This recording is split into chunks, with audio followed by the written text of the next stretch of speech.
We often hear two words, thoughts and things, used to represent entirely different realities, ones we believe are forever at odds. Philosophers throughout history have offered varied explanations for why mind and matter seem so distant, and the conversation continues today. In earlier times, people spoke confidently of spirit and matter or soul and body as two equal substances, both real, both important. Then Kant arrived, making the soul less tangible and introducing the transcendental ego. Ever since, our debates over thought and thing have lost their balance. Rationalists often treat the ego as the key to everything, while empiricists seem to give it almost no significance. Thinkers like Schupper, Remke, Nathorp, and Münsterberg, at least in his early writing, took this spiritual principle so far that it dwindled into something ghostly, a mere label for the fact that the content of experience is known. Suddenly, there was no sense of personal identity or real activity left. Instead, they ended up with a bare bewusstheit, pure awareness, about which we can say practically nothing. We believe that once consciousness has been reduced to such a phantom-like state, it's on the verge of vanishing completely, becoming a name without real substance. Our view here is that consciousness so interpreted is a non-entity. Those who cling to it hold on to an echo left behind by the old notion of soul, which is itself fading from secular society. Over the past year, we've seen articles inching closer to discarding the word consciousness entirely, and adopting instead the idea of a single absolute experience that is not split into mind on one side and matter on the other. We understand many will find it absurd to claim consciousness doesn't exist, especially since we can't deny we all have thoughts. To clarify, we deny that consciousness stands for a special stuff or substance, and we insist instead that it signifies a function. There's no original separate quality of being called consciousness, in contrast to which all else is material. What we do have is a function inherent in experience, the function of knowing. Suppose there's only one basic stuff in the world from which everything is composed. Let's call it pure experience. Our claim is that knowing can be explained as a certain type of relation between portions of this pure experience. In this relation, one part acts as the knower, while the other part is the object known. Both remain parts of the same fundamental experience. But from our vantage point, calling something consciousness doesn't name an additional substance. Instead, it identifies a role that particular experiences play in a network of relationships. A single chunk of experience can function here as a mind-like process, there as a perceived physical object, and so on, depending on the context in which it appears. The usual account treats experience like paint. There's a physical base, the oil, and a content, the pigment that floats in it. By analogy, some think we can mentally drain off the content and leave only some abstract pure consciousness behind. We reject that. We say experience itself is never intrinsically split into a conscious part plus a content part. Rather, the separation arises only when we consider how that same bit of experience interacts differently with different contexts. Imagine paint again. While in the can, it's a commercial product. Spread on a canvas, the very same paint plays a role in creating a picture. Likewise, a single, undivided slice of experience can show up in one grouping of events, and we call it a thought, then show up in another grouping, and we call it a thing. Sometimes it can play both roles at once. That's why we can accurately describe it as both subjective and objective, each from a particular vantage.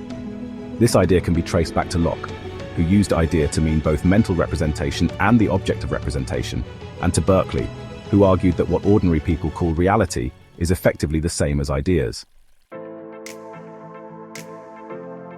When we look at a physical object, say, the room we're in, this conversation we're having, the usual story is that one reality, the room, somehow ends up both out there in space and also duplicated in a person's mind.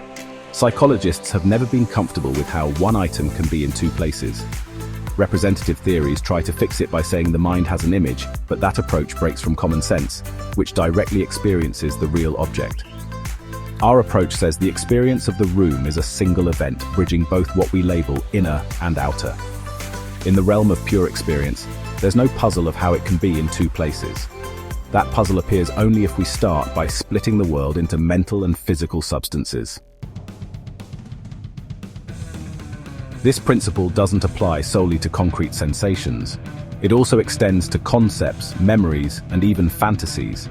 Initially, those are simply bits of experience. In one context, they play the role of ideas in our mind. In another, they can become objects of thought.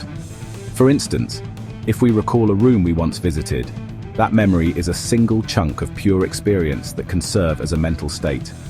Yet it can also be treated as describing an actual physical space. By depending on how we link it up with other experiences, we call it one or the other or both. Neuroscientists typically assume thoughts are ephemeral, lacking real objectivity, but that's partly because they presuppose physical perception is the only true reality. We argue that if there were no physical perceptions overshadowing them, these thought-of worlds could be every bit as real, just as in dreaming, when the dream has its own reality until we wake. Let's take the recollected room as an example. When it's part of our personal history, it has certain features. Maybe we visited it a year ago, so it belongs to that single date. Meanwhile, in the house's own broader story, the same room is part of a bigger timeline, built at a certain year, altered later, and so on. The memory we have of it can vanish the moment we look away or forget, yet physically, it might stand for decades. As a mental phenomenon, it's easily destroyed or changed, but physically, it's comparatively stable. Again, we see how the same experience can be explained in these two different contexts. It is simultaneously the room we imagine and the actual room out in the world. Each side of the relationship, our memory or the house's reality, belongs to a different chain of events. The room is one single intersection point that we interpret now as subjective, now as objective, depending on which chain we follow. Some still protest. We all know we have consciousness. We directly sense our own flow of thought, in stark contrast to everything else. We do sense something, of course. We sense breathing, bodily processes, fleeting images, or a stream of intangible mental activity. But calling that intangible flow a special entity named consciousness just duplicates what we observe in a fancy term. The truth is, if we get introspective enough, we discover that what we name our flow of consciousness is often anchored in bodily phenomena, like breathing patterns or subtle tension in the head. Philosophers historically have taken those bodily sensations and turned them into the soul or consciousness. But at base, these are still bits of experience functioning in a certain relational role. They're not evidence of a separate realm. Hence, our claim that consciousness as a separate substance can be discarded, while experience itself remains undeniable and intact. Thoughts are real, but they're not made of some unique mental stuff. They're made of the same ultimate reality that everything else is made of. They simply serve a function we call knowing when placed in one context, and they appear as objects when placed in another. So do we say thoughts exist? Absolutely, in the sense that experiences exist, some of which we call thoughts. But we refuse to call them consciousness in the old school sense of a ghostly essence. Instead, we say experiences abound, each with unique qualities, colors, sounds, shapes, emotions, and so forth. These experiences become subjective or objective based purely on the roles they play in various networks of relationships. Once we see that so-called consciousness is nothing but these relationships, we can do away with the illusions of an extra thing that sits beyond experience. Reality is richer and simpler when we adopt this approach. We can keep the world we know and love, including mind and matter, soul and body, all accounted for by their place in a grand web of pure experience, without needing a separate ghostly domain we can't describe. In short, consciousness, as traditionally conceived, dissolves into a more direct and fluid picture of reality. If that feels radical, so be it. We maintain that in explaining how knowledge happens, it's not a special ethereal consciousness that does the trick, but the fact that a single bit of experience can connect in multiple ways to different contexts, thus acting sometimes as knower, sometimes as known. This unifies mind and matter into a single territory of pure experience, letting us handle them without the old baggage. This may well be the next wave of thinking about consciousness, one that keeps all the data of our lived world yet frees us from the unyielding split of soul and body. We invite readers to join us in exploring this pragmatic, radical, and, we believe, liberating account of how our experiences become knowledge.